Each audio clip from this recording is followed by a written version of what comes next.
Bonsoir à tous et ravi de vous retrouver pour ce nouveau numéro de Entre l'encre et les mots ce soir en compagnie donc de toute la team. Bonsoir les filles. Bonsoir. Salut, bonsoir. Et, et merci à vous d'être avec nous en ce vendredi. Donc comment allez-vous? Comme un vendredi. Comme un vendredi pour Sonia. Je n'osais pas le dire, je voulais pas enlever sa réplique à Sonia. Eh ben merci à vous en tout cas. Donc on rappelle qu'on est ce soir en présence de Alexandre Murat qui va venir nous parler donc de son livre Aranea, le neuvième livre, qui est le tome 2 hein, donc de chez Fleuve Noir. Sonia, tu nous feras la chronique dans quelques instants. Qu'est-ce que tu peux nous dire sur ce livre? Ah bah j'attendais la suite avec impatience et là je me suis plongée dedans. Une fois qu'on ouvre la première page, de toute façon après on ne veut plus l'arrêter. Donc en moins de 2 jours, les 400 pages ils passent quoi, en gros quoi.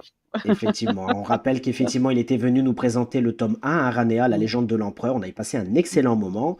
Il y Ouais. revient aujourd'hui pour ce tome 2, donc avec grand plaisir pour le recevoir. Et puis, bien entendu, nous aurons aussi l'extrait de Marie Méran, la comédienne de l'émission, où j'ai hâte aussi de l'écouter avec vous. On aura bien entendu la question donc de l'invité et on terminera par toi, Séraphine, pour le portrait de Séraphine. Tu nous parleras donc de Alexandre Murat. Est-ce que tu peux nous dire, toi, sur Alexandre? Au-delà que j'ai découvert un homme plein de talents qui s'est mis bizarrement assez tardivement à l'écriture, alors que vraisemblablement il a un talent assez indéniable. Donc j'ai hâte de savoir pourquoi il a attendu aussi longtemps.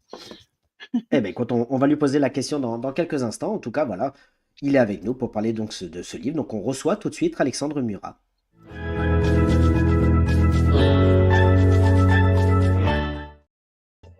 Bonsoir Alexandre. Bonsoir, bonsoir. Merci à toi d'être avec nous donc pour ce nouveau live. Mais avant toute chose, tous nos meilleurs vœux pour cette nouvelle année. Eh bien, bonne année à vous tous aussi, aussi bien l'équipe que tous les auditeurs. Et merci à nouveau de m'accueillir dans cette belle émission.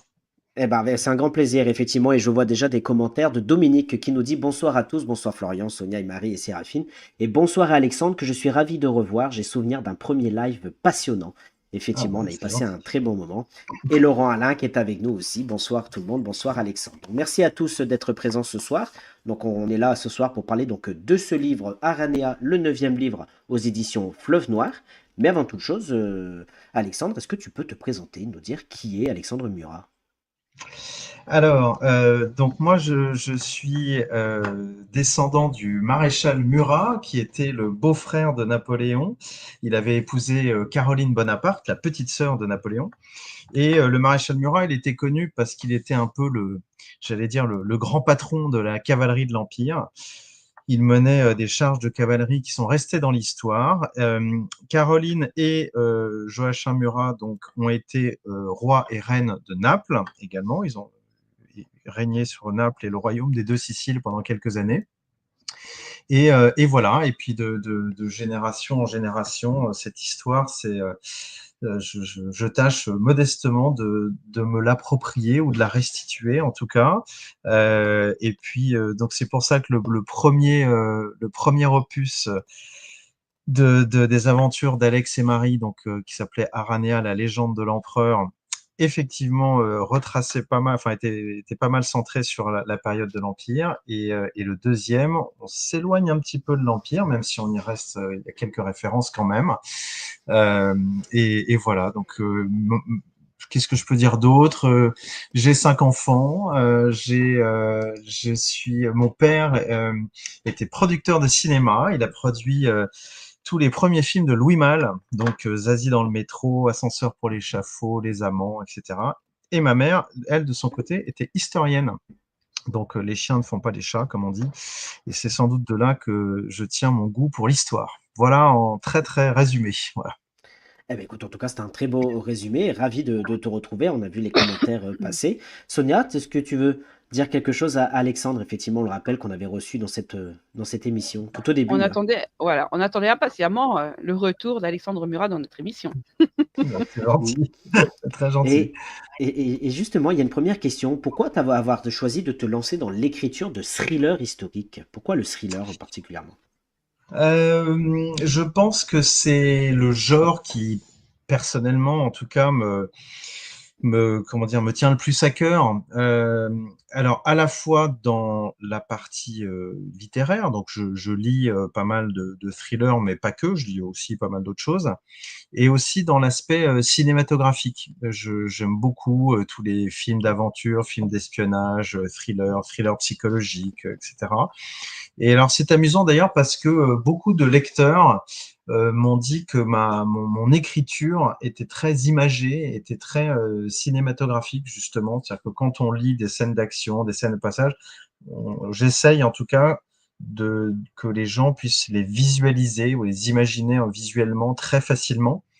Et c'est pas un hasard d'ailleurs si Aranea, la légende de l'empereur, donc le premier livre, eh bien, est en train d'être adapté pour enfin pas un film, enfin en film plateforme, hein, pas au cinéma, mais en plateforme.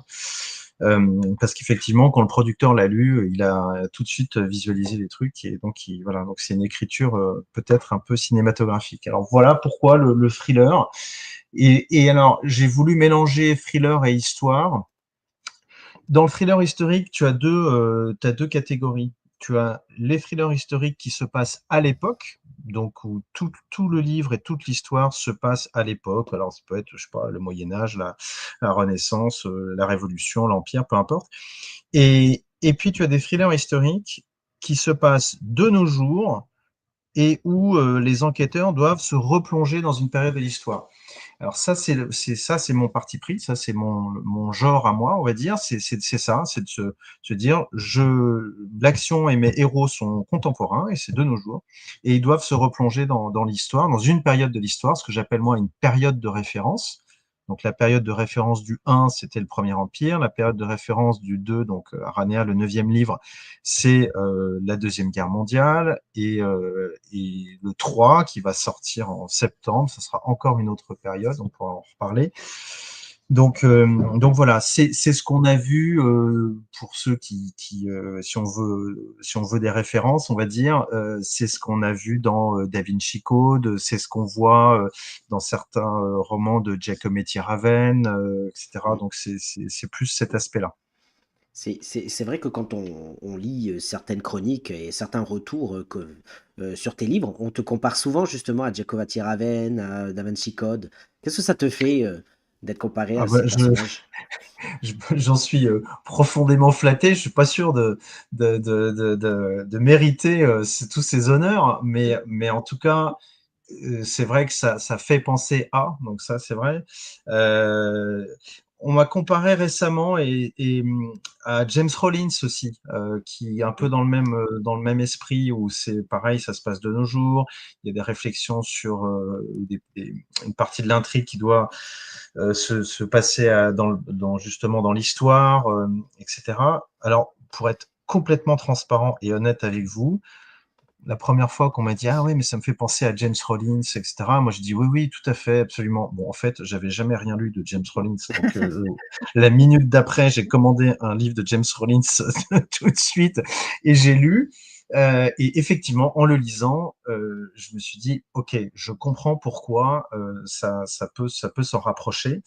Euh, la différence, je pense, c'est que même si je trouve qu'il a énormément de talent, dans James Rollins, il y a un côté où ces héros sauvent le monde toutes les 15 pages avec une allumette et un trombone. Bon, je caricature exprès, hein, parce qu'encore une fois, il a beaucoup de talent. Moi, j'essaye de faire des choses où c'est plus crescendo. Il y a vraiment toute une partie du livre qui sont des chapitres de réflexion, d'enquête, puis d'autres chapitres qui sont des chapitres d'action, etc.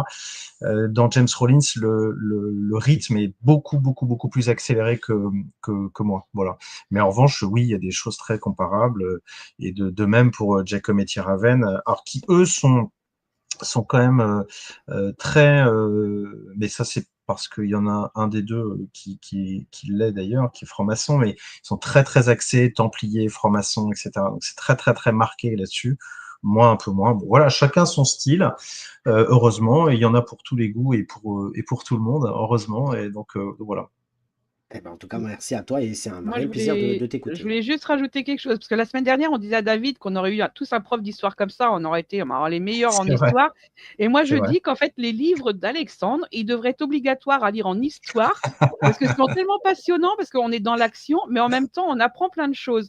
Et donc, du coup, je dis, en français, on a bien des livres qui ont imposé. Et ben moi, je dis que les livres-là, ils devraient être imposés aussi en cours Bon, d'histoire géo. c'est hyper sympa. C'est hyper sympa. Et je vais te dire, le plus beau compliment qu'on puisse me faire, c'est exactement celui que tu viens de faire d'ailleurs, c'est quand les gens me disent Ah, j'ai adoré votre livre et j'ai appris plein de choses. Bon, c'est C'est ça. exactement l'objectif que je m'étais fixé depuis le démarrage, c'est de dire je veux faire un livre d'action, d'enquête, etc., mais qui soit extrêmement documenté parce que je veux que les gens apprennent des choses, si bien qu'à la fin de chaque livre, ça c'est pour le coup quelque chose d'assez spécifique que j'ai assez peu retrouvé ailleurs.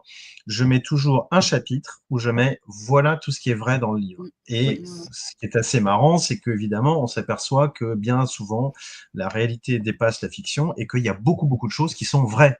Et moi, c'est tout le jeu que j'adore et là, Et puis, on apprend ça me fait facilement. triper. Il y a Voilà. pas d'autre mot. Voilà. C'est de dire, ah voilà, là, il y a un truc qui est vrai, et qui est tellement dingue qu'on va pouvoir l'introduire dans l'histoire et le lecteur va toujours se dire, mais est-ce que c'est vrai? Est-ce que c'est pas vrai? oui, c'est vrai. Il y a même, Mm. il y a même des gens qui m'ont dit, c'est pareil, ça m'a fait marrer parce qu'il y a des gens qui m'ont dit, en fait, tes livres, je les lis parfois plus lentement que d'autres, parce que toutes les 5 minutes, je vais aller sur mon téléphone pour vérifier si ce que tu as écrit est vrai ou pas.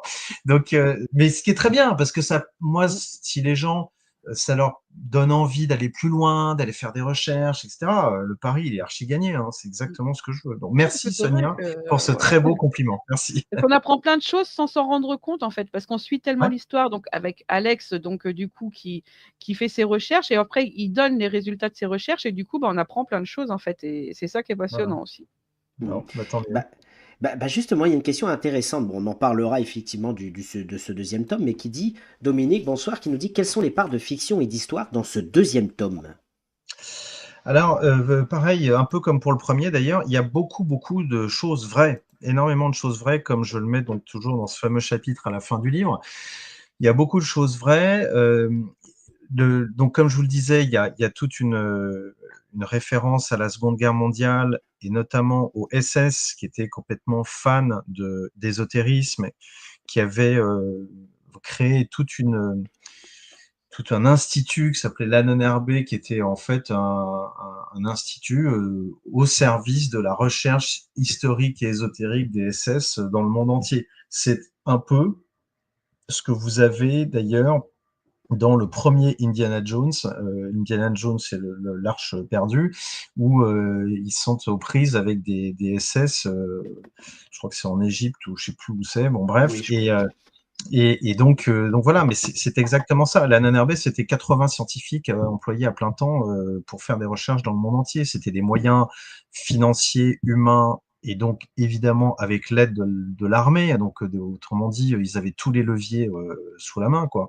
C'est une période terrifiante, terrible, tout ce que vous voulez, mais c'est une période aussi où en fait à cette époque-là, très précisément, l'Allemagne avait à sa disposition des scientifiques, des moyens, une occupation de l'Europe et des moyens militaires tels, qui sont quasiment uniques dans l'histoire d'ailleurs, hein, qu'ils ont pu développer et faire des recherches considérables. Donc ça, c'est vrai, par exemple.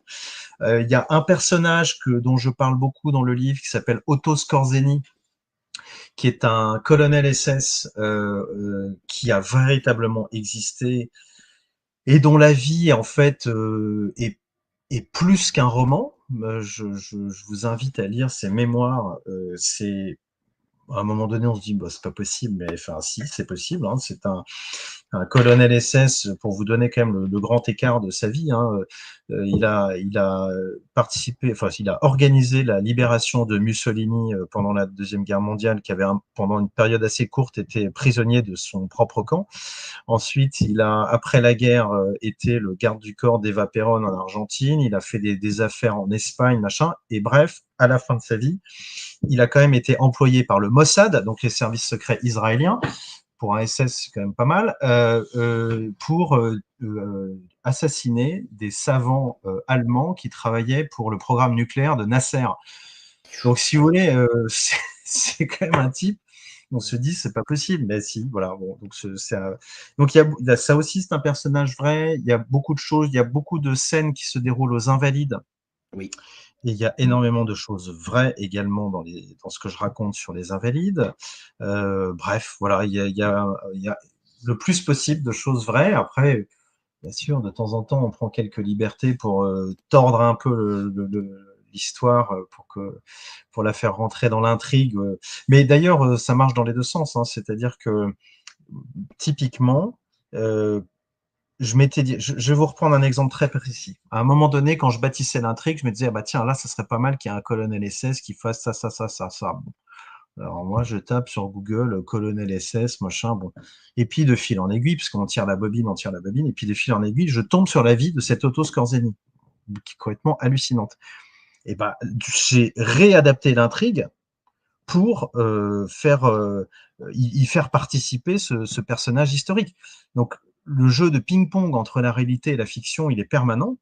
Et soit la fiction, vous tordez un peu la réalité pour la faire coller à la fiction, ou alors, inversement, la réalité vous fait changer votre fiction. C'est ça qui est marrant. Je lis effectivement les commentaires. Effectivement, l'âne et l'herbe, enfin, mais c'est vrai qu'on a remarqué qu'il y a beaucoup de termes compliqués et Sonia nous en parlera tout à l'heure, j'imagine. C'est effectivement une histoire incroyable qui fait froid dans le dos, nous dit Dominique. C'est vrai. Non, non, mais c'est absolument vrai. Parce qu'encore une fois, leurs moyens étaient considérables et puis surtout le but affiché était terrifiant parce que le but affiché était clairement de retrouver les racines aryennes par tous les moyens et donc ils ont été faire des expéditions dans le nord de l'Europe, en Norvège. Ils ont été, et le livre commence par ça, et c'est une véritable expédition dans l'Himalaya pour là aussi retrouver les racines aryennes de la population allemande qui, selon leur fantasme, venait du plateau tibétain. Et cette expédition, l'expédition Ernst Schaffer, puisque c'est appelé comme ça, avec un véritable personnage, Ernst Schaffer, cette expédition a réellement existé, a vraiment eu lieu. Et voilà, donc c'était d'ailleurs les premiers Européens qui ont atteint certaines parties du Tibet les gens n'avaient jamais vu. C'était la première fois qu'ils voyaient des blancs de leur vie. Hein, donc, vous voyez, voilà. Mais ce qui est quand même assez troublant, c'est que quand cette expédition est revenue en Allemagne, Himmler, qui était donc le Reichsführer Himmler, qui était donc le patron des SS, est allé accueillir sur le tarmac de l'aérodrome l'avion en question parce qu'ils avaient rapporté des choses qui l'intéressaient au plus haut point. Donc ça est quand même pas très net, on va dire. Voilà. Bien sûr. Et ça, c'est des choses qu'on n'apprend pas à l'école, c'est dommage. Non, c'est pas des choses qu'on apprend à l'école. Bon, ils sont obligés de faire un tri, on va dire, mais c'est vrai que. Mais d'ailleurs, ça m'est arrivé, Sonia, ça me fait penser que ça m'est arrivé dans des salons du livre d'avoir des étudiants. Alors quand je dis étudiants, c'est première, terminale et puis un peu au-delà, qui avaient lu mon livre et qui, pareil, m'avaient dit, ah mais je m'en rappelle, il y en avait une, c'était en Belgique, et une jeune fille adorable qui m'avait dit, ah non mais genre la moitié de la classe l'a lu, on trouve ça génial, on se l'est tous refilé et tout. Je trouve ça super, c'est marrant. Bah non, franchement, franchement, c'est vrai qu'il est intéressant aussi, hein, parce qu'on le rappelle, tu es avec nous pour parler de ce livre. Il est où? Il est là. Aranea, le 9e livre aux éditions Fleuve Noir, hein, donc, qui est le tome 2 des enquêtes donc, de Alex et Marie. Mais on va juste évoquer un petit peu le premier qui était donc la légende de l'empereur, le team secret de Napoléon. Est-ce que tu peux nous en parler? Oui, bien sûr. Alors, le premier opus, premier volet, en fait, tout part d'une histoire vraie. Comme souvent dans tous mes livres. Mais là, donc tout part d'une histoire vraie, puisque en 1821, à Sainte-Hélène, Napoléon, par testament, décide de distribuer des petits aigles en argent aux membres de sa famille. Donc, comme je vous disais, moi, je descends de Caroline et Joachim Murat, et un des fameux aigles en question arrive à Caroline, Et attendez, j'essaie de vous trouver pendant que je vous parle en même temps la photo de l'aigle. Je vais la voir là bientôt, je pense. Bon, bref, peu importe. Et donc, ces petits aigles en argent qui étaient vissés sur les couvercles des soupières de l'argenterie de Napoléon à Sainte-Hélène. Ah, voilà, ça y est, j'ai la photo. Hop. Je ne sais pas si on va voir grand-chose là, mais attends, j'essaie de faire ça proprement. Voilà. Hop, Oui, c'est vrai que voilà. là, on le voit bien, oui. Voilà, là on le voit. Attends, j'essaie de décaler un peu. Voilà. Donc là, ce petit aigle en argent, vous voyez, il y a un petit pas de vis. Il fait 7 cm de haut, donc c'est pas très grand. Et il y a un petit pas de vis parce qu'il était donc vissé sur les couvercles de l'argenterie de Napoléon à Sainte-Hélène. Le petit aigle arrive à Caroline et de génération en génération, ce petit aigle arrive dans mes mains. Bon. Et quand j'étais petit, il y a bien longtemps, et que ma mère me racontait cette histoire, je trouvais ça dingue de me dire, mais je tiens dans les mains un objet que Napoléon a tenu quelques jours avant sa mort à 6000 km de là. Bon.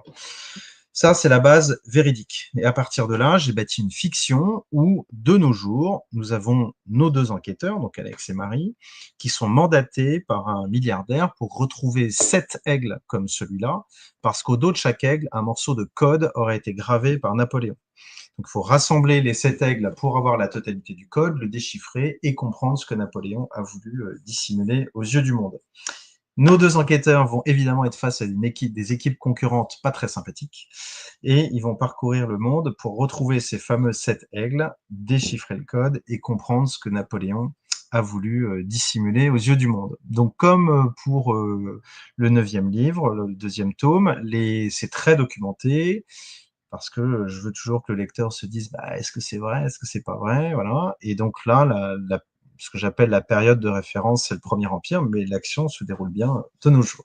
Voilà pour le premier. J'aurais juste une petite question, parce que en fait, ça vient juste de me tilter dans mon petit cerveau Ouais. ce soir, que la première fois, ça ne m'a pas fait. En fait, un des personnages principaux s'appelle Alex. Est-ce que c'est parce que vous, en tant qu'Alexandre, vous dites, allez, c'est moi qui fais les recherches, je me mets dans le livre aussi, et du coup, c'est vous qui faites les recherches pour le livre. Mais ça m'a pas fait ça la première fois, en fait. C'est là que j'y pense. C'est malheureusement plus simple que ça. C'est que autant je pense avoir quand même pas mal d'imagination, autant pour les prénoms, je suis totalement nul. Et en fait, je dis à Alex, machin, bon, et après plusieurs fois, évidemment, ça m'est retombé dessus parce que plusieurs fois, on m'a dit, ah bah Alex, c'est toi, machin. Je dis, bah non, en fait, c'est pas moi. J'aimerais bien, ceci étant, j'aimerais beaucoup. Mais non, mais c'est pas moi. J'aurais dû. À un moment donné, j'ai failli quand j'ai envoyé les. Aussi, hein. C'est vrai. Mais non, à un moment donné, j'ai failli me dire, il faut que je change, mais bon, c'était trop tard et c'était déjà envoyé, donc c'est pas très grave. Bah oui, on s'est habitué à ces 2 personnages, Alex et Eh Marie, ouais. effectivement. Et c'est ça, c'est ça. Et c'est justement ce que nous dit Laurent dans le 2e. On replonge dans plein de moments dans le film Monument Men que j'ai adoré, dans la découverte de la statue de la Vierge et l'enfant. Absolument, c'est une très bonne remarque parce que c'est d'ailleurs de mémoire dans la bibliographie du 2, Monuments Men, enfin à la fois le livre et puis le film que beaucoup de gens ont vu. Ça a été une source de documentation parce que là aussi, j'ai redécouvert ou réappris des choses incroyables sur toutes ces œuvres d'art qui avaient été pillées par les nazis et planquées un peu partout.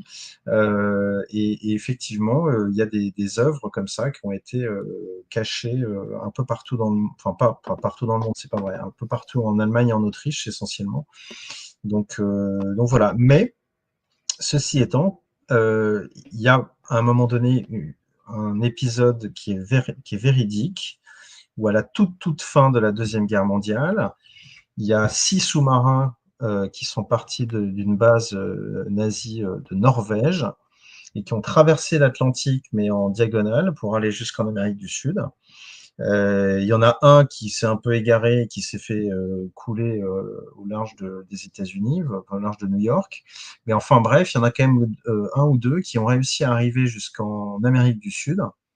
Et un notamment qui a, avant d'arriver à Buenos Aires, mouillé une centaine de kilomètres au nord de Buenos Aires et qui a déchargé des tas de choses. On sait jamais, on n'a jamais su ce que c'était. Est-ce que c'était des archives? Est-ce que c'était des œuvres d'art? Est-ce que c'était des lingots? Bon, bref, on n'en sait rien. Et après, il a été au port de Buenos Aires où ils se sont rendus, sachant qu'ils se sont rendus. Donc l'armistice, c'est le 8 mai 45. Ils sont arrivés en juin, donc ils se sont rendus. La guerre était finie depuis un mois, quoi. Oui, ouais, dit comme ça. Et, Voilà. Donc il y a quand même des D'où trucs comme ça. Voilà. l'expression arrivé après la guerre, quoi. C'est ça, c'est exactement. Arrivé après la bataille. ouais, C'est tout à fait ça. je sens que Sonia est en forme ce soir. Elle a envie de dire beaucoup de choses. D'ailleurs, on va écouter Voilà. ta chronique dans quelques instants, chère Sonia. Mais je rappelle pour les personnes qui arrivent, puisque je vois qu'il y a pas mal de personnes qui arrivent, que ce soir, on est donc avec Alexandre Murat, hein, donc on le rappelle, descendant direct du maréchal, donc beau-frère donc de Napoléon Ier, et que passionné d'histoire, donc que tu as écrit donc pour l'instant une duologie, mais qu'on a déjà l'information, ça va devenir une trilogie. Si on suit tes réseaux sociaux, on a déjà vu quelques détails sur ce troisième livre dont on en parlera tout à l'heure, mais on va écouter dans quelques instants la chronique de Sonia. Mais est-ce que tu peux nous dire plus en détail, pour ceux qui nous rejoignent, de quoi parle ce livre et quelle est sa différence par rapport au premier?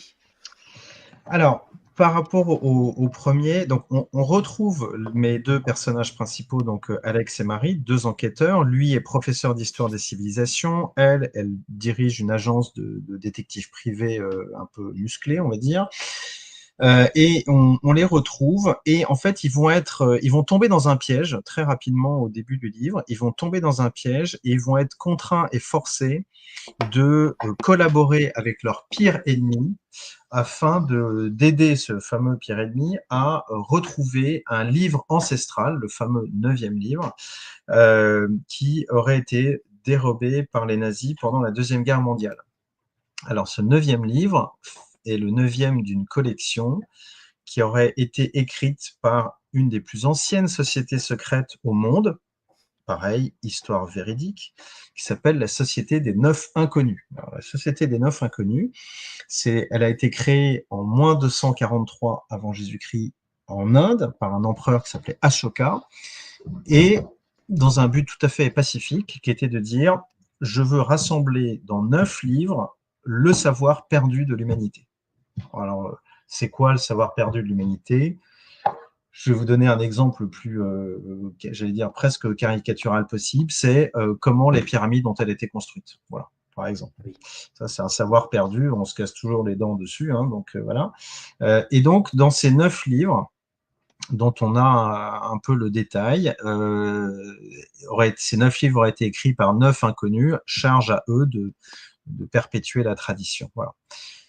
Évidemment, celui de là, après, la fiction commence, et celui qui possède la totalité des 9 livres posséderait un savoir et donc un pouvoir incroyable sur l'humanité. Alors, si ça tombe dans de bonnes mains, tant mieux. Si ça tombe dans de mauvaises mains, c'est pas bon. Voilà. Effectivement, un livre à découvrir en tout cas. Parce qu'on le sent et on le disait en début d'émission, qu'on sent que tu es un passionné d'histoire et que les recherches approfondies que tu fais donnent plaisir à lire ce livre justement, comme le premier. Ouais, mais moi, j'adore ça. Tu vois, là, je suis en train de travailler sur le 4e, Ah oui. et en fait, là, c'est la phase qui est géniale où tu te documentes énormément, tu découvres encore des trucs, tu te dis, mais c'est hallucinant. Enfin, il y a des choses voilà, que tu découvres et que tu apprends. Évidemment, on apprend toujours beaucoup, et j'adore me laisser surprendre, en fait. Moi, tu sais, j'ai 5 enfants, je leur dis toujours, vous pouvez faire ce que vous voulez, mais il y a un truc, ne soyez jamais blasés. Alors, les gens blasés, je supporte pas, ça m'exaspère. Donc, et dit autrement, soyez curieux.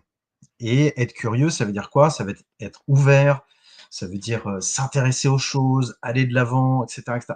Donc, soyez curieux, ou ne soyez pas blasés, dit différemment, mais soyez curieux. Donc, ayez cet esprit de découverte tout le temps. Voilà, ça c'est très important. J'essaye modestement de le mettre en pratique quand je fais mes recherches. Voilà. En tout cas, ça se ressent et vraiment merci à toi. Et ce que je te propose donc, c'est d'écouter la chronique de Sonia. Avec joie.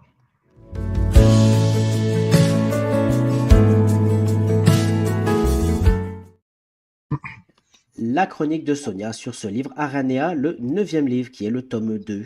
Nous, Sonia, nous t'écoutons. Quel plaisir de retrouver Alex, prof d'histoire des civilisations, et Marie qui a sa propre agence de sécurité privée. Voilà maintenant 2 ans environ qu'il mène une vie lambda, après avoir vécu les pires déboires sur l'enquête des aigles de Napoléon. Mais toute bonne chose a une fin, comme l'on dit, et c'est sous la contrainte qu'ils vont de nouveau faire face à la violence de certaines personnes qui sont prêtes à tout pour mettre la main sur un trésor, ou plutôt, je devrais dire, le trésor, celui du dernier livre, et le pas des moindres, celui qui peut offrir le pouvoir et le savoir absolu sur le monde. Ils vont devoir faire équipe cette fois-ci avec Sylvia, leur ennemi juré. Au programme, recherche passionnante, tir à volonté et à éviter, magouille et manipulation, peur et euphorie. Entre passé et présent, Alexandre Murat nous fait voyager dans l'histoire avec un grand H, avec toujours Napoléon au centre de cette nouvelle aventure. En suivant tous les protagonistes, on tremble de peur et de colère. On frissonne de plaisir à la moindre découverte. On soupire à la moindre voie sans issue et on croise les doigts pour que ce soit la bonne porte qu'ils vont ouvrir. C'est de nouveau un carton plein pour Alexandre Murat, avec ce roman qui mêle à la fois l'historique et le thriller. Un livre sombre comme celui qu'Alex et Marie vont devoir retrouver, mais un livre que l'on prend plaisir à ouvrir et à lire. Un deuxième roman qui peut se lire indépendamment du premier grâce aux petites piqûres de rappel qui se sont glissées dans les pages. Merci Sonia, merci beaucoup. Merci pour cette belle lecture, hein, et hâte de lire le 3e, le 4e, le 5 et le 6. On y travaille, on y travaille. On est déjà sur le 4e, on va laisser Voilà, au moins le c'est 3e ça. sortir. En septembre Voilà. 2022, le 3e, tu disais. 2025. Oui, Ouais, qu'est-ce que j'ai dit 2022. Oui, 2025, pardon, excusez-moi. On en reparlera dans quelques instants, mais qu'est-ce que tu peux nous dire sur cette chronique, Alexandre? Alors, d'abord c'est très bien fait, très bien écrit, donc merci beaucoup déjà. Ensuite de ça, c'est extrêmement bien résumé à la fois, sans dévoiler, donc bravo. C'est toute la difficulté d'une chronique, c'est en dire suffisamment, mais pas trop. Donc bravo Sonia, à nouveau, j'allais dire. Et puis, et effectivement, tu as dit quelque chose de très juste, c'est que chaque livre peut se lire indépendamment. C'était d'ailleurs une demande légitime de l'éditeur qui m'a dit, ouais, il faut que les gens puissent le lire de façon indépendante. Ce qui est un exercice, je ne vous cache pas, qui n'est pas forcément évident parce que en fait, tu dois reprendre des choses que tu as déjà dites. Bon, ça, ok. Tu dois essayer de pas, comme on dit, spoiler le premier, tout en y faisant référence, etc., etc. Donc, autant le premier et celui-là, effectivement, il y a quand même pas mal de liens. Autant dans les suivants, ce sont vraiment des enquêtes indépendantes qui n'auront plus. Ça va me faciliter un peu la tâche, j'avoue. Donc voilà. Mais là, effectivement, comme il y a un lien, c'était la difficulté. Mais en tout cas, bravo Sonia pour cette chronique qui est parfaitement équilibrée, comme on dit. Voilà. Merci beaucoup. Merci à toi, Alexandre. Hein, on rappelle, on aura aussi l'extrait donc de Marie. Et je rejoins les commentaires qui nous dit bravo Sonia, c'est très bien résumé. Voilà, merci à toi. Question intéressante de Dominique pour toi, Alexandre, qui nous dit où trouve-t-on les archives qui parlent de cette histoire des 9 livres, car cela ne doit pas se trouver dans toutes les bibliothèques. Oui, absolument. La première fois que j'ai entendu parler de ça, c'est dans un livre qui a été écrit par Louis Pauwels et Jacques Bergier qui s'appelle Le Matin des magiciens, que vous trouvez en livre de poche et que je vous encourage à lire, qui est un super livre qui déroule beaucoup d'aspects sur l'ésotérisme, etc. Mais qui est très bien fait, très bien écrit. Et donc Louis Pauwels, pour ceux qui s'en souviennent, ça a été pendant très longtemps le directeur de la rédaction du Figaro. Mais en dehors de ça, c'était un écrivain et un fanat d'ésotérisme. Et voilà, il a coécrit ce livre avec quelqu'un qui s'appelle Jacques Berger. Et Le Matin des magiciens, c'est là où j'ai vu cette première référence. C'était genre, il en a parlé pendant, je sais pas, 3 paragraphes. Hein, donc, mais ça a tout de suite marqué mon esprit en me disant, ça, c'est dingue. Et après, j'ai essayé de me documenter le plus possible. Il y a très, très peu de choses. Ce qui est assez troublant, c'est que cette société secrète des 9 inconnus, elle est évoquée de ci, de là, mais quand même, donc, créée en moins de 100 et quelques avant Jésus-Christ, Et pourtant, il y a un ambassadeur français à Calcutta qui s'appelait Jacques Olliot, qui en 1880 parle de cette société secrète. Donc pour qu'elle ait navigué de moins 200 à plus 1880, ça prouve quand même qu'il y a eu des choses. Et après, très peu de documentation. Donc là, à un moment donné, quand il y a peu de documentation, là, la fiction prend le relais. Mais je pense qu'elle a existé. Peut-être existe-t-elle encore, sait-on jamais. Ça m'arrive souvent dans des interviews comme aujourd'hui de dire si un membre des 9 inconnus nous écoute, qu'il n'hésite pas à se manifester. Mais enfin, dans ce cas-là, ce sera plus une société secrète, donc c'est un problème. Ah. Mais voilà, je me plais à croire qu'elle existe ou qu'elle a existé jusqu'à récemment. Voilà. Donc, mais c'est une très belle histoire en tout cas, et qui a eu des échos historiques. C'est pas une légende, juste. Voilà. Et j'ai vu la question passer tout à l'heure. Si tu ne te serais pas appelé Murat, est-ce que tu te serais passionné autant pour l'histoire? Ou est-ce que c'est vraiment une histoire familiale qui t'a intéressé en premier lieu? Ah, non, alors j'ai toujours été passionné d'histoire en général. Donc ça a toujours été le cas. Je pense qu'effectivement, comme je le disais en début d'interview, je pense que ma mère, historienne, a aidé à créer ce terreau favorable, on va dire. Euh, Après, évidemment, au sein de cette grande frise historique qui va du néolithique à nos jours, il y a évidemment une période dans laquelle j'ai été baigné toute mon enfance. C'est la période du Premier Empire, de Napoléon, de Murat, etc., etc. Ça, c'est sûr. À la maison, je vivais dans une sorte de mini-musée. Il y avait des objets, des tableaux de l'Empire un peu partout. On en parlait beaucoup, etc., etc. Bon, mais à tel point, pour être tout à fait transparent avec vous, hein, c'est à tel point que j'ai même fait un rejet de cette période-là pendant longtemps. Et, et je pense que le premier livre, donc Aranea, la légende de l'empereur, a été d'un point de vue, j'allais dire, psychanalytique pour moi, une façon de renouer avec mon histoire familiale. Que pendant, voilà, mon père est mort, j'avais 26 ans. Donc, il est mort en 98, j'avais 26 ans. Et de 26 ans à 40 et quelques années, 45 ans, j'ai vraiment fait plus un blackout, un rejet qu'autre chose. Bon, pour des tas de raisons qui m'appartiennent, mais voilà. Et puis petit à petit, je me suis réapproprié cette histoire. Je suis de nouveau allé à des événements de famille, etc. Je me suis réapproprié le truc petit à petit. J'ai réapprivoisé, ce serait plutôt le terme.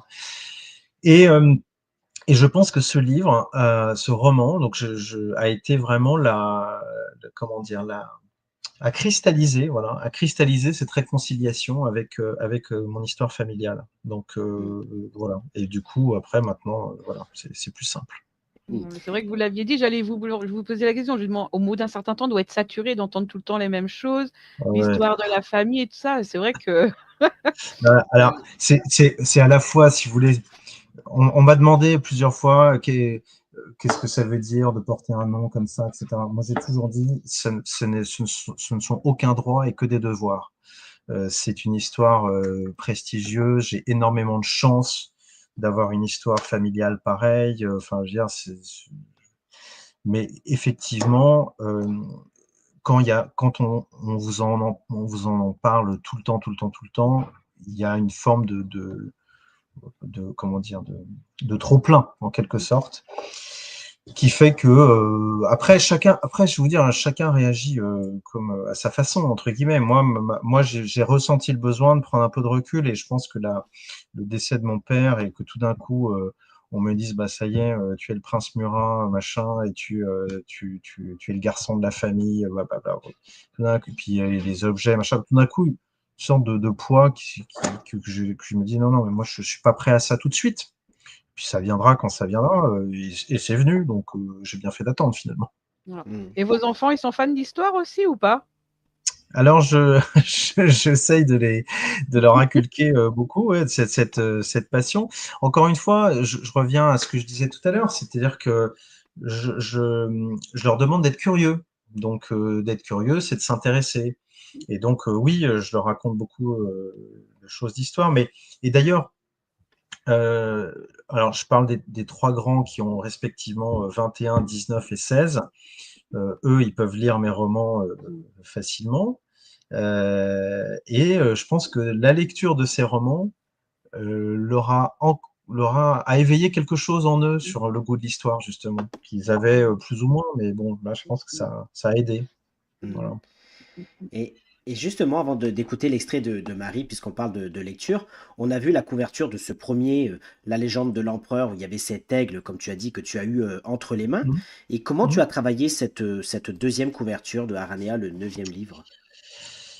Alors, dans les deux cas, c'est Fleuve, mon éditeur, Fleuve Noir, qui fait des propositions. Et j'avoue que, enfin, moi, je trouve que dans les deux cas, c'est très réussi et que ils sont, je trouve, très très forts sur les couvertures. En fait, la façon dont ça se passe concrètement, c'est que tu, tu reçois à un moment donné voilà, des propositions de couverture qui ont été faites par Fleuve.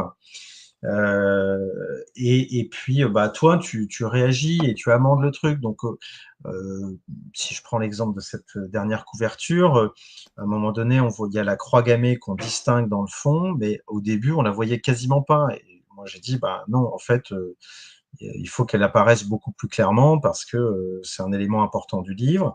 Et puis, de mettre cette déesse qui évidemment, le nom m'échappe maintenant que je vous en parle, forcément.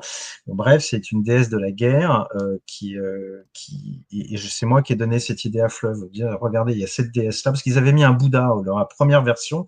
Ils avaient mis un Bouddha. Je dis, ouais, le Bouddha, c'est trop pacifique. Et en revanche, cette déesse qui a plein de bras, qui s'appelle, bon, je retrouverai le nom, c'est pas grave, je leur ai dit, ça, c'est une déesse de la guerre et qui me paraît beaucoup plus adaptée. Et ça, c'était en référence aux 9 inconnus qui ont pris leur origine en Inde. Voilà.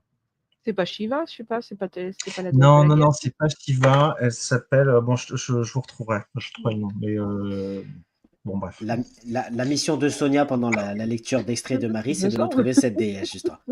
Parce que tu vois, je vois que Dominique nous dit Shiva aussi, mais non, visiblement, c'est Non, pas non, non, Shiva, donc justement, c'est pas Shiva. Elle s'appelle autrement. Bon, je retrouverai. J'étais même allé au musée Guimet à Paris pour voir quelle représentation ils avaient, eux, en statue. Ils en ont des très jolies, d'ailleurs. Dakini, Euh, peut-être? ouais, non. Bon, je retrouverai. C'est pas grave. allez. Ce que je vous propose donc, c'est d'écouter l'extrait et ensuite, donc, on aura le nom de cette déesse.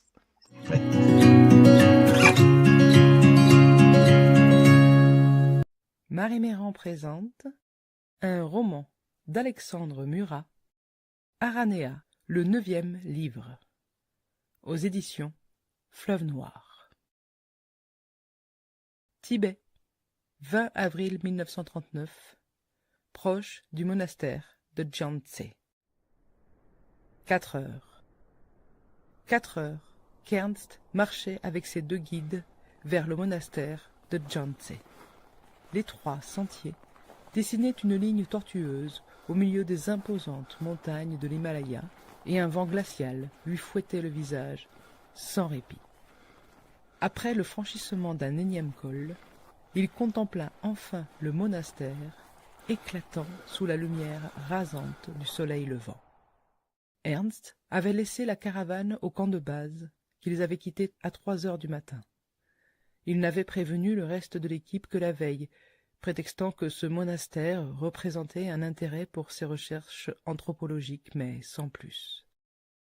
Il avait suffisamment minimisé l'enjeu de ce détour pour que personne ne se propose de l'accompagner.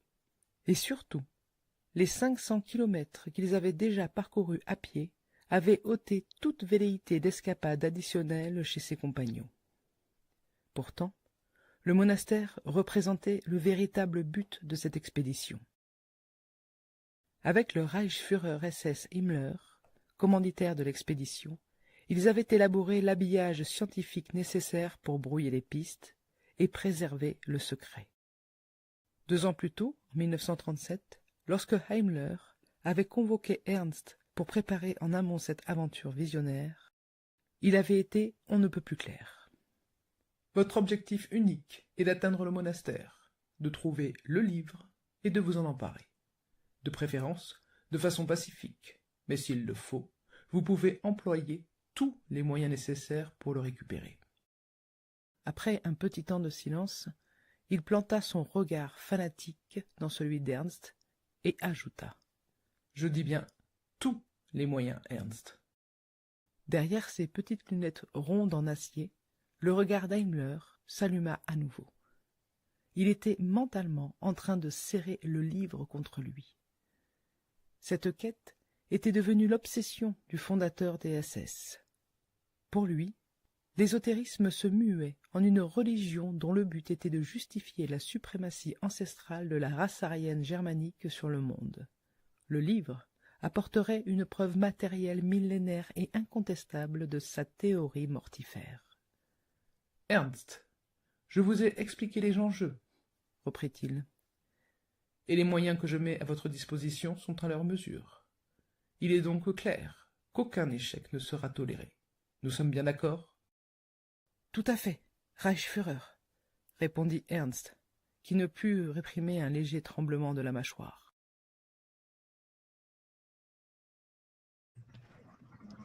Aranea, le 9e livre aux éditions Fleuve Noir, c'est le tome 2 des enquêtes de Alex et Marie. Donc encore une fois, merci à Marie, comédienne de l'émission, pour cet extrait. Alexandre, qu'est-ce que ça te fait de réentendre cet extrait ? C'est le tout premier chapitre du livre qui ouvre le livre et moi ça me fait toujours très bizarre d'entendre quelqu'un d'autre, d'entendre quelqu'un le lire à voix haute et qui plus est une comédienne.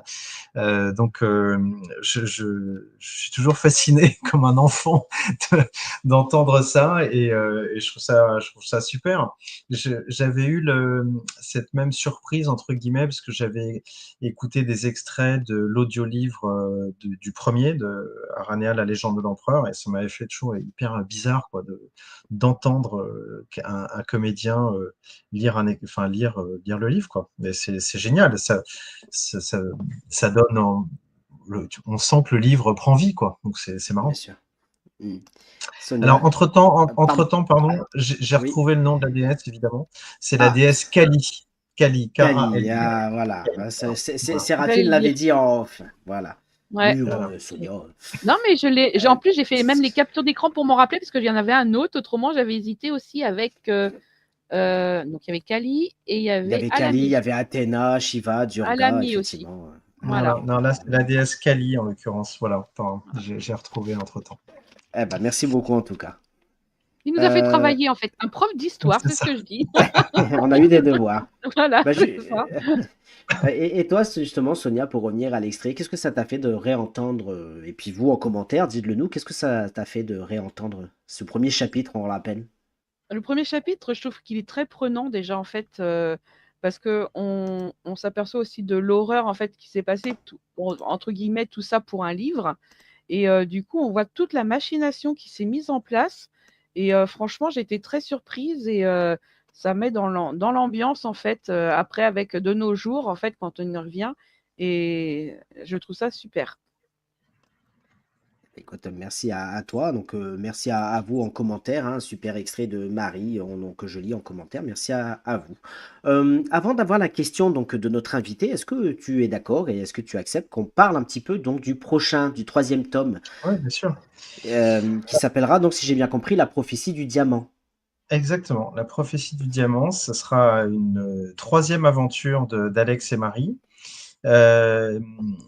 Donc là, je vous disais qu'il y avait toujours ce que j'appelle une période de référence, hein, donc Premier Empire pour le premier, la Deuxième Guerre mondiale pour le second. Et là, la période de référence du 3e, ce sera l'Inquisition espagnole. Donc l'Inquisition espagnole, donc rien à voir avec tout ce qu'on a vu précédemment. Et l'Inquisition espagnole, pour resituer, c'est entre 1480 et 1480-1580, voilà, pour faire ça, c'était l'apogée, on va dire, de l'Inquisition espagnole, sachant qu'elle a été officiellement abolie en 1834, donc il y a eu quand même un petit laps de temps. Donc voilà, et on va suivre dans la partie historique, on va suivre les aventures d'un diamantaire juif qui habitait à Séville et à qui on a fait une commande très très spéciale pour tailler un diamant et qui est obligé, avec cette inquisition et puis d'autres aventures qui vont lui arriver, de fuir l'Espagne et donc il va aller après s'installer à Anvers. Et puis de nos jours, eh bien, nos amis Alex et Marie vont être face à cette fois-ci quelque chose de très différent. Ils vont être face en fait à une secte de fanatiques catholiques, parce qu'en fait, ce diamant mènerait à un manuscrit qui pourrait mettre en péril les fondements de l'Église catholique. Donc, il va y avoir une course à ce manuscrit entre Alex et Marie d'un côté, la secte de fanatiques de l'autre, et le Vatican en troisième lieu. Et donc, ils vont leur arriver des aventures à travers le monde pour à la fois contrer cette secte de fanatiques catholiques et retrouver ce manuscrit et éviter une sorte d'apocalypse. Voilà. Donc, et là, pareil, énormément de documentation. Je me suis beaucoup documenté sur les sectes. C'est terrifiant. Mais alors là, vraiment terrifiant pour le coup. C'est parce que il y a énormément de choses où, pareil, on a du mal à croire que ça existe vraiment. Donc voilà. Et puis moi, en fait, dans ma vie professionnelle, j'ai travaillé pendant 20 ans dans la joaillerie et le diamant. Donc, il fallait à un moment donné que ça ressorte quelque part. Et en fait, je vais vous livrer une petite anecdote, mais comme quoi, il suffit de pas grand-chose. Hein. Ça tombe bien, on adore les anecdotes dans cette émission. Voilà. Et là, tu vois, il y a plus de 10 ans maintenant, ouais, attends, ouais, facilement plus de 10 ans d'ailleurs, ouais, largement plus de 10 ans. Bref, donc moi j'allais à Anvers, dans le quartier diamantaire, j'y allais toutes les 3 semaines pendant 10 ans. Donc le Paris-Anvers en Thalys, je l'ai bien pratiqué. Et donc j'allais dans le quartier diamantaire, je rencontrais beaucoup de diamantaires, et puis il y en a un d'ailleurs qui est devenu un ami au fil de l'eau. Et un jour, ce diamantaire a lancé une petite phrase. On parlait de l'histoire d'Anvers, on parlait de cette place du diamant qui existe depuis 1540 ou 1530, un truc comme ça, très très très ancienne place du diamant. Et un jour, il m'a dit, comme ça, en discutant, il me dit, mais tu sais, en fait, c'est l'Inquisition espagnole et le fait que les Juifs aient été chassés d'Espagne qui a fait que la place d'Anvers a décollé, en fait. Parce que une partie des diamantaires et des Juifs espagnols sont venus trouver refuge dans un pays plus tolérant, à savoir tout ce qui était la Hollande et le nord de la Belgique. Et puis, c'est comme ça, du coup, que la place d'Anvers s'est développée.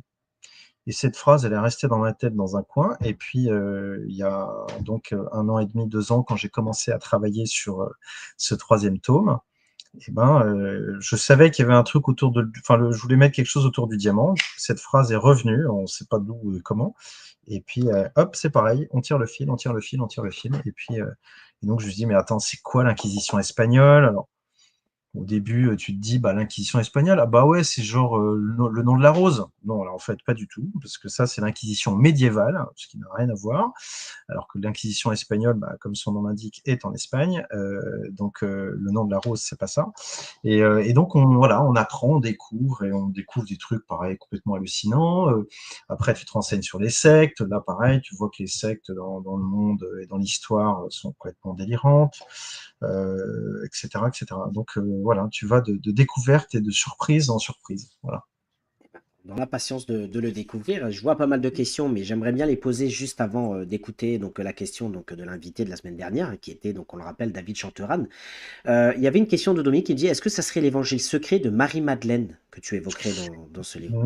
Non. Alors ça aurait pu, ça aurait pu, mais non, ce n'est pas ce document-là. Mais je n'en dirai pas plus. Mais ce n'est pas celui-là.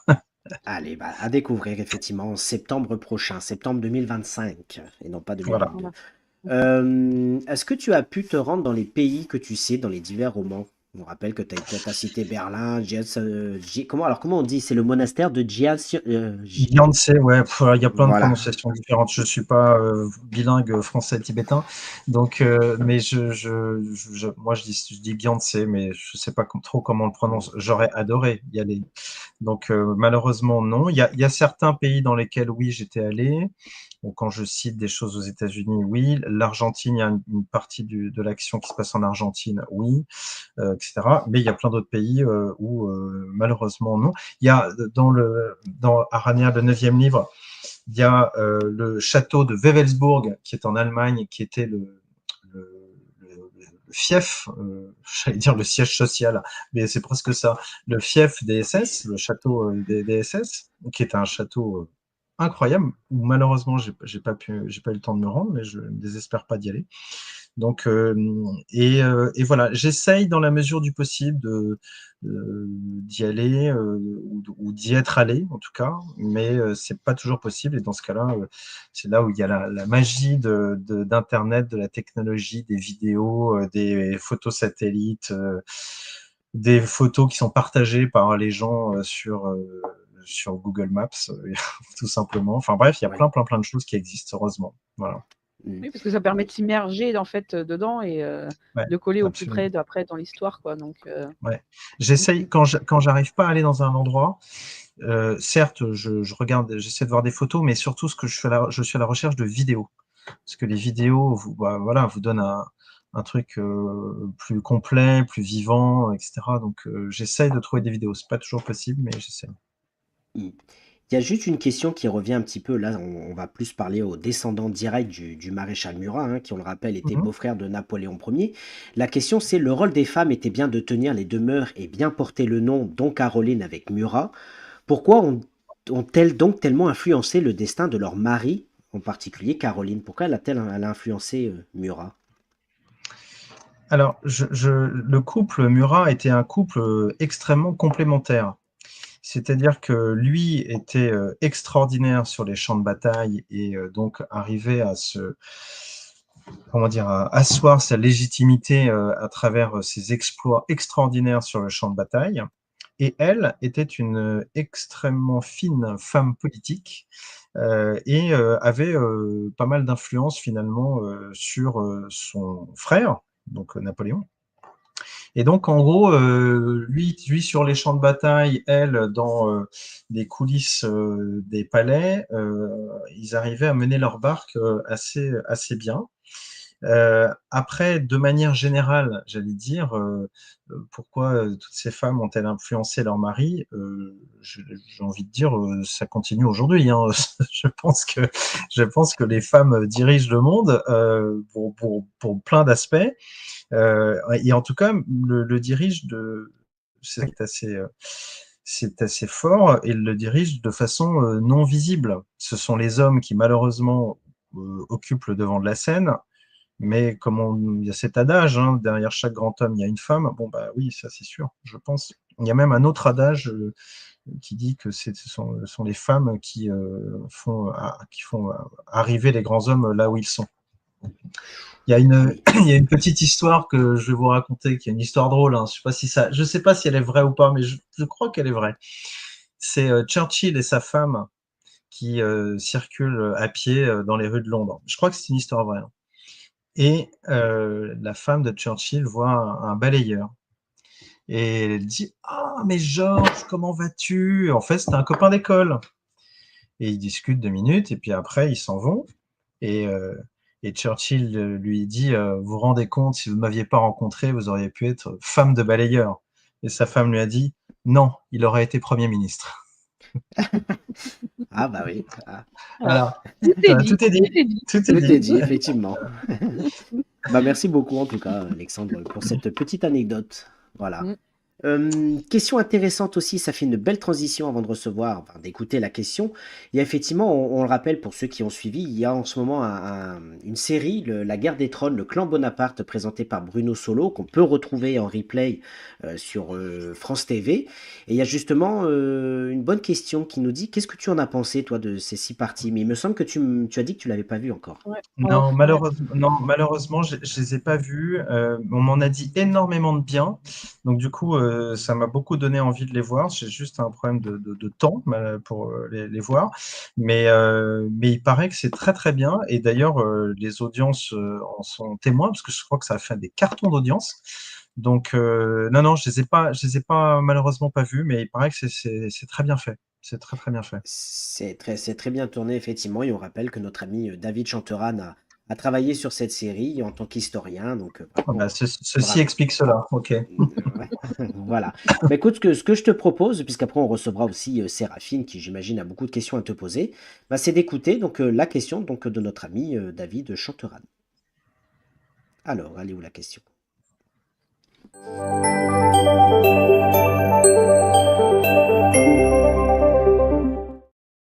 Je me permets juste, avant d'écouter la question, de rappeler que David Chanteran était avec nous pour son livre Chronique des territoires, comment les régions ont construit la nation, aux éditions Passé Composé.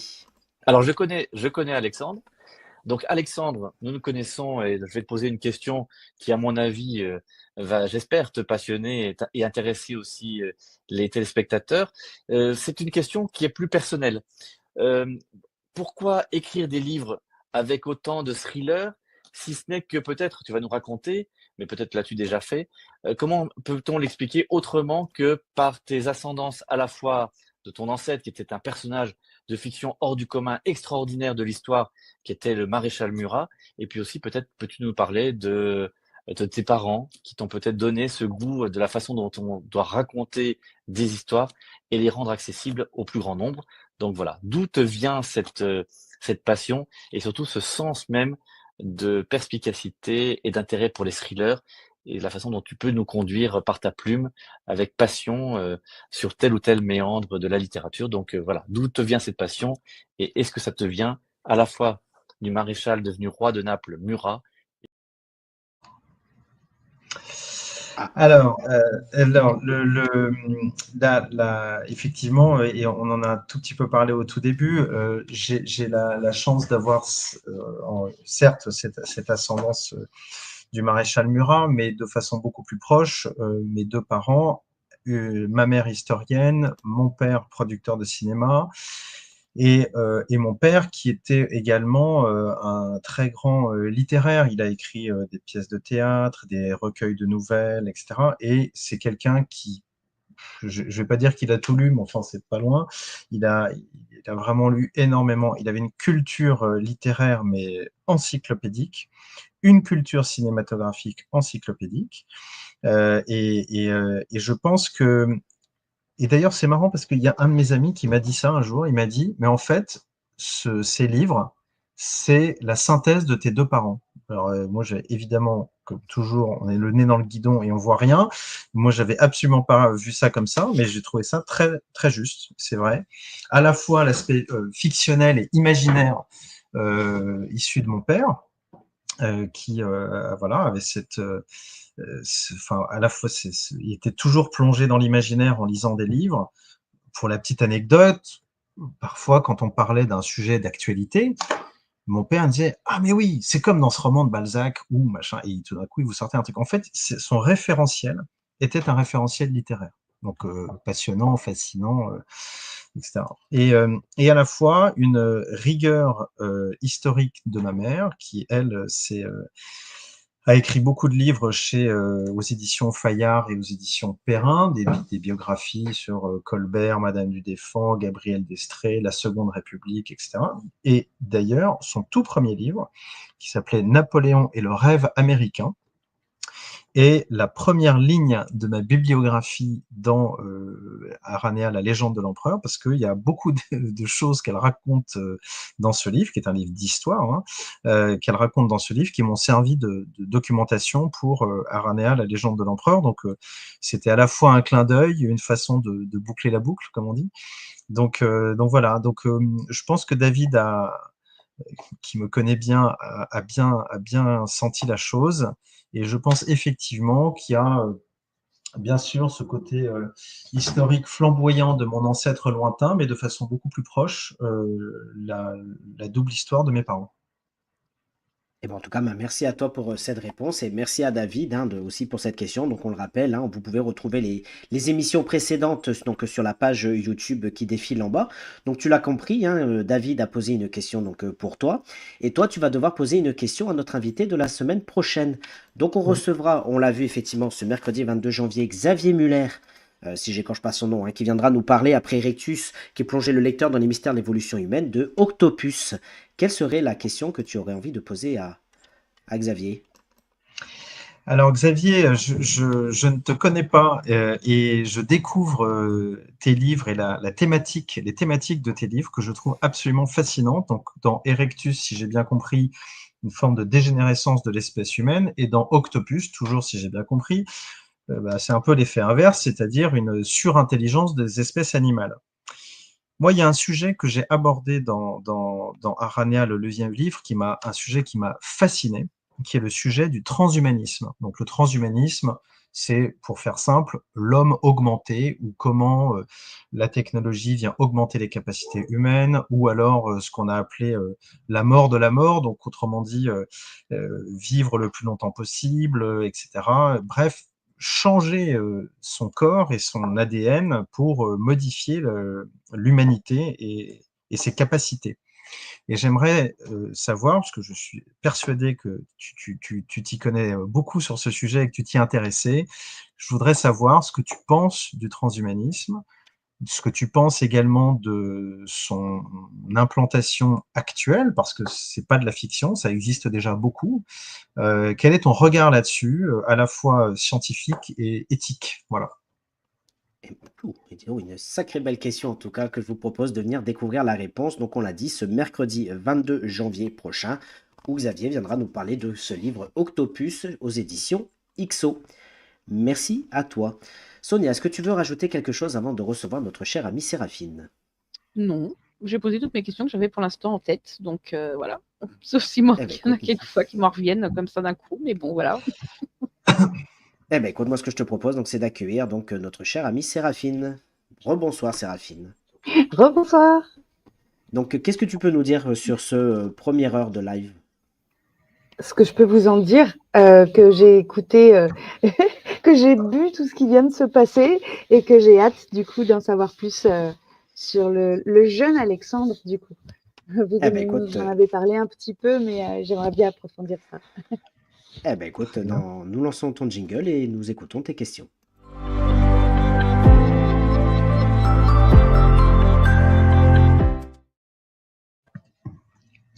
Bonjour, Séraphine. Moi, je voulais vous demander, vous en avez parlé un petit peu tout à l'heure, que c'était une saturation de cet environnement familial, d'accord, mais historique, finalement pesant. Moi, ce que j'aimerais du coup savoir, c'est par rapport aux autres enfants, justement, parce que oui, il y a une fierté, il y a tout ce qui fait qu'on ne peut pas se plaindre d'avoir un aïeul pareil, mais qu'en même temps, on ne peut pas avoir totalement la même vie que les autres enfants. Alors, je ne sais pas, parce que quand j'étais plus petit, on va dire, c'était quand même assez transparent, c'est-à-dire que ça ne transparaissait pas, et ma vie avec les autres enfants à l'école, etc., n'était pas tellement impactée. Je pense que ça l'a été plus à la génération de mon père, qui, à cette époque-là, mon père, il est né en 1925, et donc à cette époque-là, c'était encore plus présent, ça avait plus de poids, plus d'importance. Je vais vous raconter là aussi une petite anecdote qui est tout à fait véridique. Mon père, il s'avère que mon père, son prénom, c'était Napoléon. Donc Napoléon Murat, faut quand même le faire, hein. Donc, mais il le portait très bien et tous ses amis l'appelaient Napo. Enfin bon, voilà. Et ça, je pense que ça a façonné sa personnalité. Il était quelqu'un d'une très très forte personnalité. Bref, quand il était petit, il jouait au parc Monceau dans le bac à sable. Il avait, je sais pas, 5-6 ans, un truc comme ça. Et il y a un petit garçon avec qui il jouait qui lui dit comment tu t'appelles? Et mon père me dit Napoléon. Et le petit garçon lui dit menteur. Voilà. C'est donc c'est un peu ça. Donc si vous voulez, en ce qui me concerne, petit, ça m'a pas impacté dans mes relations avec les autres enfants. J'ai eu un impact plus, j'allais dire, familial, et encore, c'était light, hein. Je vais pas faire pleurer dans les chaumières, hein, tout va bien, tout s'est très bien passé, etc. Mais en fait, je pense que là où ça a été plus compliqué, c'est comme je l'ai dit tout à l'heure, c'est plus à la mort de mon père où tout d'un coup il y a un pan qui s'est effondré, et puis tout d'un coup on vous dit bon bah c'est ton tour quoi, vas-y. Bon, sauf que j'ai jamais rien demandé de tout ça quoi. Donc bon, et encore une fois tout ça a été quand même encore une fois j'insiste, hein, tout ça a été très très light et etc. Mais après Oui. chacun vit les choses à sa façon. Voilà. Mais justement, maman, enfin, vous êtes un passionné d'histoire et puis vous avez une belle plume. Donc, voilà, maman historienne, papa, plein d'imagination et de connaissances. Mm. Pourquoi vous n'avez pas suivi leurs pas et pourquoi, enfin, est-ce que ça a été aussi une espèce de révolte de se lancer dans l'entrepreneuriat? Alors, de se lancer dans l'entrepreneuriat, c'est ça que vous avez dit? Oui. Oui, d'accord. Oui, alors c'est intéressant, c'est très intéressant ce que vous dites parce que effectivement, moi je suis issu d'une famille d'autodidactes. Mais mon Mmh. père n'avait pas fait d'études, ma mère non plus, ce qui pour une historienne n'était quand même pas gagné d'avance parce que d'ailleurs de se faire Oui. accepter par le milieu des historiens quand on n'est pas agrégé d'histoire, c'était pas facile, et elle a réussi à le faire, donc c'est tout à son honneur. Mmh. Donc j'étais issu de famille d'autodidactes. J'ai 3 sœurs aînées qui, pareil, n'avaient pas fait d'études. Et moi, je suis le seul à avoir fait des études. En l'occurrence, j'ai fait HEC. Et je me suis dit, alors que j'ai une de mes sœurs qui est aussi écrivain, mes parents, comme je l'ai dit, producteurs et historiens, etc. Donc, il n'y avait rien dans le milieu de l'entreprise, de manière générale, l'économie et l'entreprise. Et donc, je pense, en effet, vous avez raison, je pense qu'il y a eu un côté, ben, moi, je vais pas suivre cette route-là et je taille mon chemin à ma façon, on va dire. Donc, j'ai choisi des études d'économie, de commerce, l'entrepreneuriat, etc., etc. Et puis, je me suis aperçu, ça peut paraître évident, mais je me suis aperçu tardivement qu'en fait, on est toujours un peu rattrapé par son histoire personnelle, j'entends. Et autant je l'avais, je pense, un peu mise de côté pendant longtemps, et autant avec l'âge, ben, vous êtes un peu rattrapé par votre histoire, vous l'acceptez différemment, et voilà, vous y adhérez avec un regard différent d'ailleurs, plus facilement. Et l'écriture a été, moi je crois beaucoup aux vertus thérapeutiques de l'écriture. Si on reste dans des terminologies de psychanalyse et de psychologie, je crois beaucoup aux vertus thérapeutiques de l'écriture. Et alors je l'ai pas fait pour ça, je l'ai fait parce que ça m'amusait déjà. Et c'est après coup, je me suis dit, bah en fait, ça m'aide beaucoup. Voilà. D'accord. Du coup, vous finissez enfin par vous mettre à écrire et vous Ouais, écrivez quand même sur fond de Napoléon. Napoléon qui du coup a participé à votre histoire familiale ouais, et est-ce que c'est pas une façon justement de rattraper l'histoire, de lui dire, «Tu as écrit mon histoire, maintenant je vais écrire la tienne» et comme ouais, par hasard, même si vous dites que c'en est un, avec un personnage qui s'appelle Alex. Ça fait beaucoup ouais, de oui, oui, coïncidences et ça fait qu'est-ce beaucoup. que ça dit de Ah votre bah ça, rapport à c'est lui? non, mais tout ce que vous dites là, c'est du pain béni pour un psychanalyste là. C'est parfait. Donc, donc, donc effectivement, vous avez tout à fait raison et vous avez mentionné tous les trucs qu'il fallait. Donc oui, je me suis mis tardivement à ça. Alors, écrire l'histoire de Napoléon, je ne je ne prétendrai absolument pas le faire. Vous savez que, pour la petite anecdote, vous avez plus de livres écrits sur Napoléon que de jours depuis sa mort. Donc ça en dit long sur, sur la fascination qu'exerce encore aujourd'hui ce personnage, où chaque année, vous avez des dizaines de livres qui sortent sur Napoléon. C'est quelqu'un qui a fasciné et qui fascine encore de façon mondiale. Donc, moi, si vous voulez, j'ai participé de façon ludique, on va dire, à faire revivre Napoléon dans cette aventure. Mais ça s'arrête là. Je laisse à David Chantran la dimension beaucoup plus historique et précise que moi.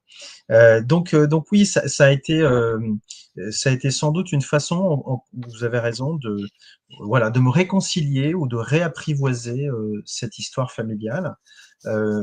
Et je l'ai fait de façon, comme je le disais tout à l'heure, je l'ai fait de façon ludique. Voilà, j'aurais jamais écrit un bouquin sérieux sur Napoléon. D'abord, je m'en sens absolument incapable déjà pour commencer. Et puis en plus, ça me correspond pas. Moi, je voulais un truc, une intrigue, une passion, ce qu'on appelle je suis désolé d'employer des anglicismes, mais ce qu'on appelle un page turner. Donc les gens, lisent, etc. À la fin de chaque chapitre, je veux savoir ce qui se passe après. Voilà, c'est ça, moi, qui m'a de susciter ça chez les gens, ou comme je le disais tout à l'heure, de susciter la curiosité. Encore une fois, quand on me dit j'ai appris plein de choses avec votre livre, c'est le meilleur compliment qu'on puisse faire. Je suis ravi. Apprendre en s'amusant. Voilà. Très bien. J'ai une toute petite dernière question. Ouais. Vous parlez, il me semble qu'il est question d'Himmler. Ouais. Et vous avez dit un jour, et du coup j'aimerais savoir si Himmler, Staline et Freud se sont enfin rencontrés sous votre plume.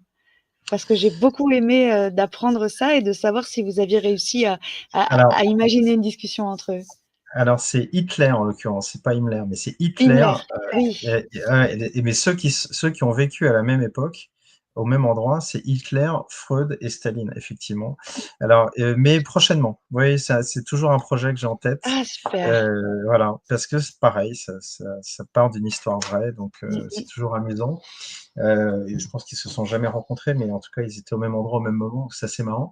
Et il y aurait, en tout cas, il y en a un qui aurait bien bossé, c'est Freud, ça c'est sûr, parce qu'avec les deux cinglés qu'il avait en face de lui, je pense s'il les avait rencontrés. Mais peut-être d'ailleurs que s'il les avait rencontrés, il y aura pas mal de choses qui ne se seraient pas passées précisément. Peut-être, d'où ma question, c'est ça qui m'intéresse. C'est comment imagineriez-vous une fin différente grâce au conseil de Freud? Moi, ça m'intéresserait énormément.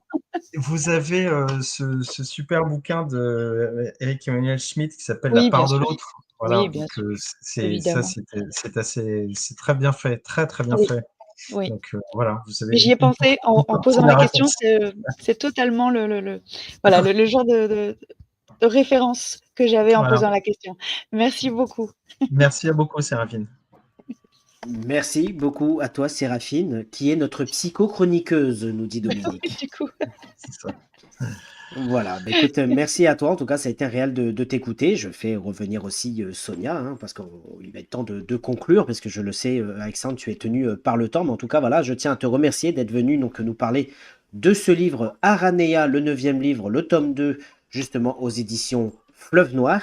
Sonia, qu'est-ce que tu veux dire pour clôturer? J'aurais une petite dernière question, en fait, parce que là, donc, vous changez de thème, vous passez à l'acquisition espagnole.